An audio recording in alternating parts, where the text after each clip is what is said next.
To what extent was Oedipus in charge of his fate? Well, let's take a look at his life. Before Oedipus was born, his father Laos abducted and raped the son of a king. This act cursed Laos and all kin to him.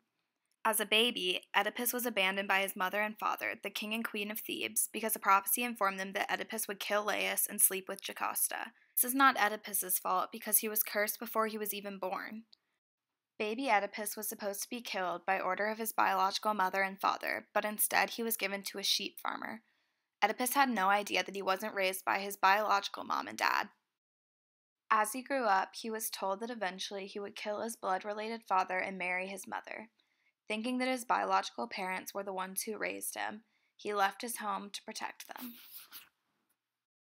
As Oedipus is moving away to fight his fate, he ran into some people on the road who spoke down to him, provoked him, and even started to beat him. Oedipus then killed every last one of these men, including, his own father, King Laios.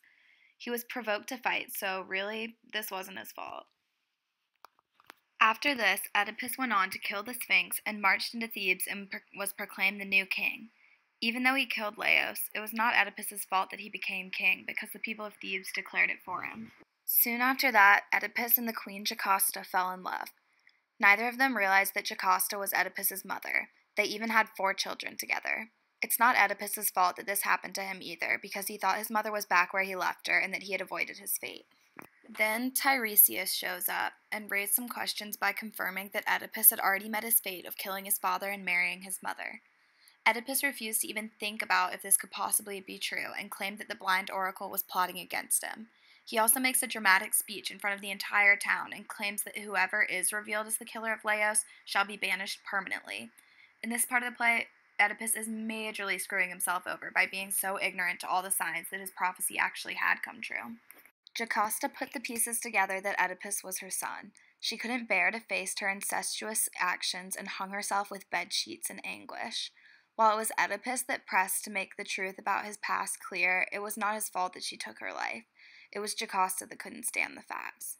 Oedipus did not have control over his fate, but it was a tragedy that he was exiled and gouged his own eyes out.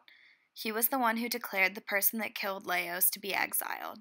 This totally backfired, and as a result, he had to serve the punishment. Most of the things that happened to poor Oedipus were purely fate. According to Aristotle's definition of tragedy, only the things he had control over were considered tragic. The things that were his fault were that he pressed for the truth and that he got exiled. So, overall, the things that happened to Oedipus were not his fault. The murder of his father and the marriage to his mother were already destined to happen. It was unavoidable.